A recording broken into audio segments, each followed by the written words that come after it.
Hello friends, हम लोग पढ़ रहे हैं मेमोरीज ऑफ चाइल्डहुड और इसका फर्स्ट पार्ट हम पहले ही डिस्कस कर चुके हैं और वो पार्ट हमारे चैनल पर अपलोड भी है। यदि आपने फर्स्ट पार्ट नहीं देखा है तो पहले फर्स्ट पार्ट को देख लें और फिर सेकंड पार्ट को ट्राई करें। तो आज का जो टॉपिक है हमारा मेमोरीज ऑफ चाइल्डहुड का सेकेंड पार्ट है, जिसका नाम है we too are human beings.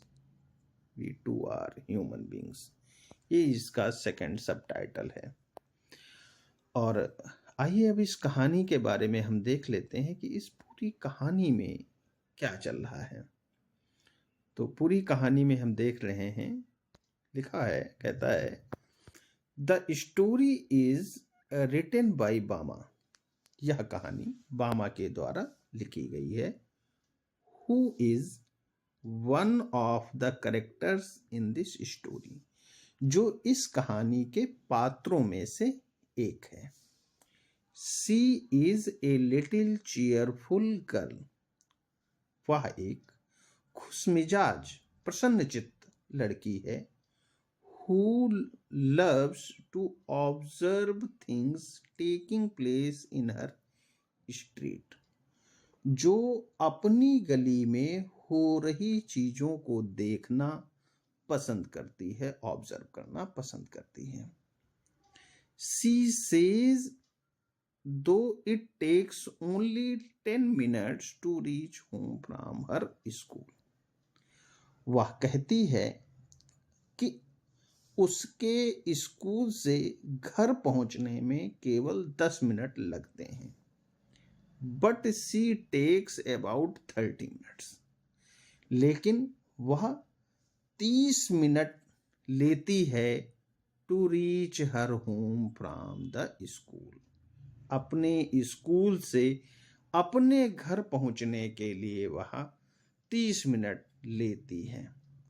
Then she explains the reason behind it, और वह इसकी पीछे की वजह को भी बताती है कि क्या कारण है जिस वजह से उसको घर पहुंचने में 30 मिनट लगते हैं। She says when she is on her way to home, she sees a monkey performing and a snake charmer doing some act with his snake, which some was very interesting for her. कहता है कि she says, वह कहती है, when she is on her way to home, जब वह अपने घर के लिए जा रही होती है।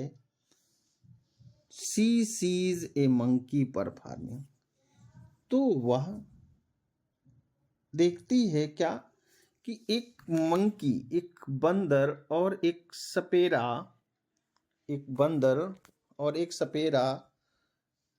एंड ए स्नेक चार्मर, सपेरा, डूइंग सम एक्ट, कुछ काम कर रहे हैं, कुछ दिखा रहे हैं, विद हिज स्नेक, अपने सर्प के साथ, which was very interesting for her, जो उसके लिए बहुत ही दिलचस्प था।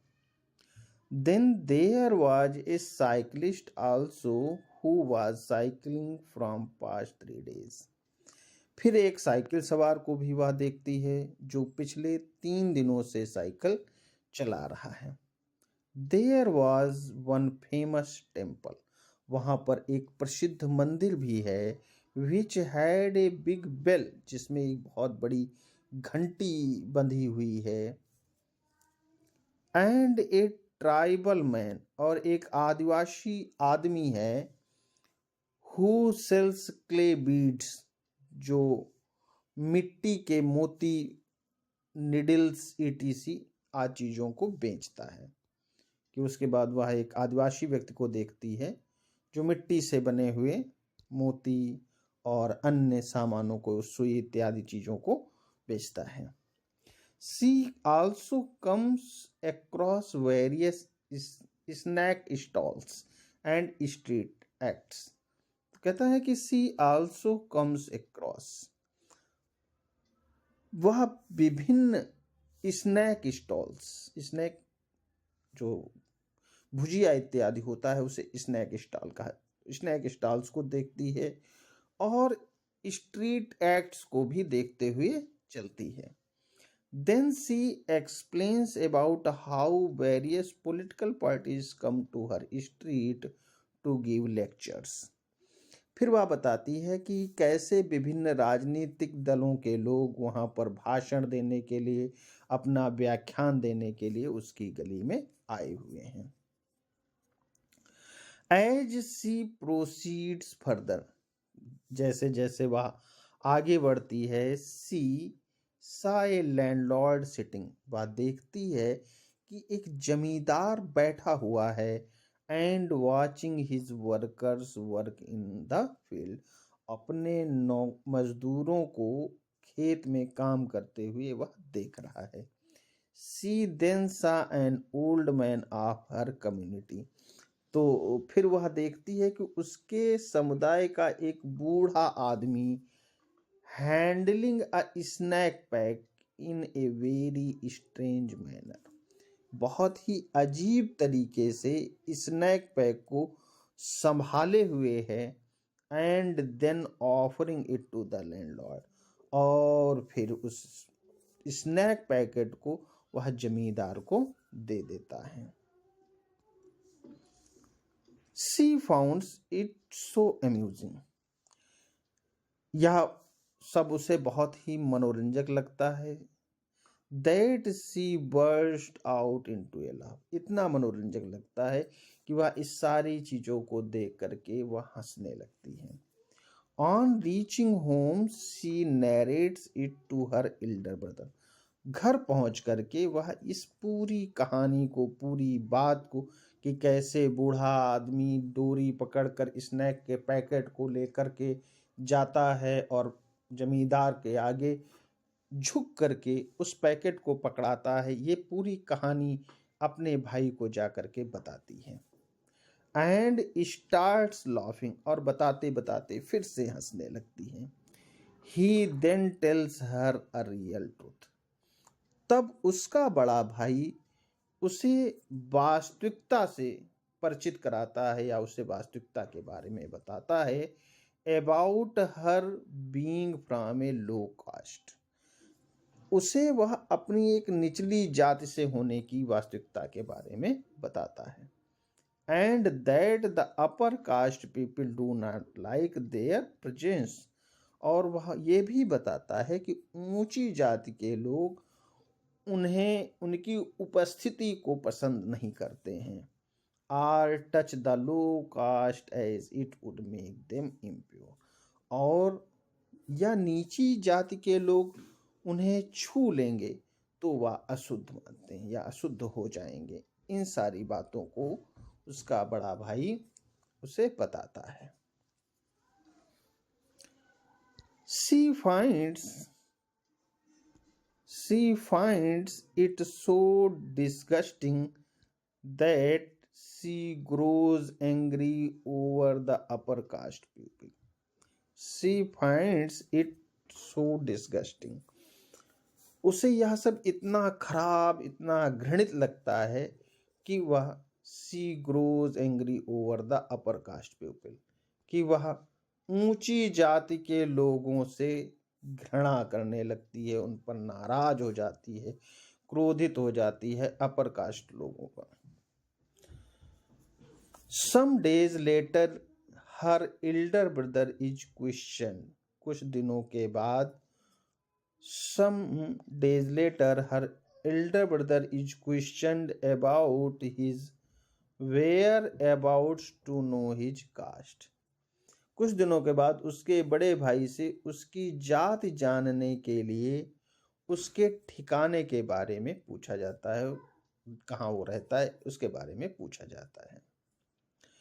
He then suggests her to study hard as only this could earn her respect.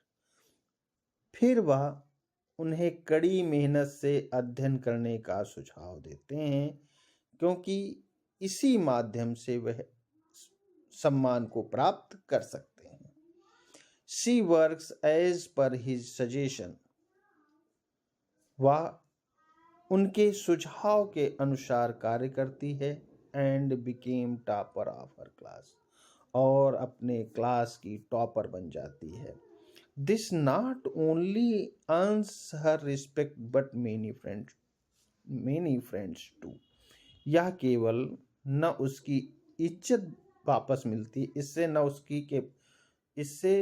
ना तो केवल उसकी इज्जत वापस मिलती है बल्कि उसके बहुत सारे मित्र भी बन जाते हैं। यानी कि जब वो टॉप कर लेती है क्लास में तो बहुत सारे लोग उसकी इज्जत करने लगते हैं और बहुत सारे लोग उससे मित्रता भी कर लेते हैं। चलिए, ये रहा इस पूरी कहानी का सारांश। और अब हम बात कर लेते हैं इस लेसन से महत्वपूर्ण क्वेश्चन आंसर्स की। जितने भी महत्वपूर्ण, चलिए इस पार्ट के इम्पॉर्टेंट क्वेश्चंस की हम बात कर लेते हैं। तो पहला इम्पॉर्टेंट क्वेश्चन जो बोर्ड परीक्षा में पूछा भी गया है, What had the author Bama not heard when she was studying in the third class? जब बामा तीसरी कक्षा में पढ़ रही थी, तीसरी क्लास में पढ़ रही थी, किसके बारे में बामा ने नहीं सुना था?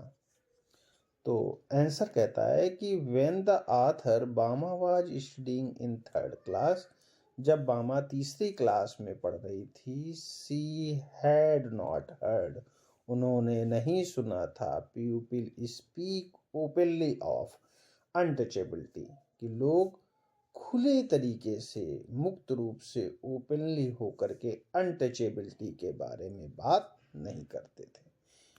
उस समय अनटचेबिलिटी की बात नहीं करते थे। फिर अगला प्रश्न है, कहता है कि व्हाट कम्युनिटीज डिड बामा एंड जिटकला साहब बिलोंग टू? जिटकला और बामा, ये बहुत ही इंपॉर्टेंट क्वेश्चन है, इसको जरूर आप पढ़ लें ध्यान से, बहुत इंपॉर्टेंट प्रश्न है।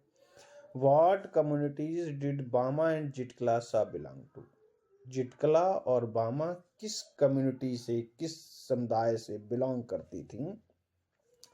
Why did the two feel a deep sense of alienation? और दोनों के अंदर अलगावपन की भावना क्यों थी? तो कहता है कि Bama belong to a Tamil Dalit Roman Catholic family. Bama एक Tamil Dalit Roman Catholic family से बिलोंग करती थी और जिटकला जो थी वो नेटिव अमेरिकन कम्युनिटी से बिलोंग करती थी। बामा felt a deep sense of alienation because she marked as untouchable, और बामा अछूतपन के कारण अलगाव की भावना को महसूस करती थी, जबकि जिटकला felt a deep sense of alienation because of prejudice prevailed towards Native American culture and women, क्योंकि जो जिटकला थी वो इसलिए एलिनेशन का भाव प्रकट करती थी, एलिनेशन अपने अंदर अलगाव की भावना महसूस करती थी, बिकॉज ऑफ प्रेजुडाइज, क्योंकि लोग पूर्वाग्रह से ग्रसित रहते थे, prevail towards native American culture, जो नेटिव अमेरिकन का कल्चर था उससे, एंड वुमेन, और स्त्रियों के प्रति जो पूर्वाग्रह का भाव था उससे ग्रसित रहते थे। इस कारण वो भी अलगावपन की भावना से प्रेरित रहती थी, उनके अंदर भी अलगाव की भावना रहती थी। चलिए नेक्स्ट क्वेश्चन देख लेते हैं, क्या है? Why did the author's brother often go to the library? Author का भाई लाइब्रेरी क्यों जाया करता था?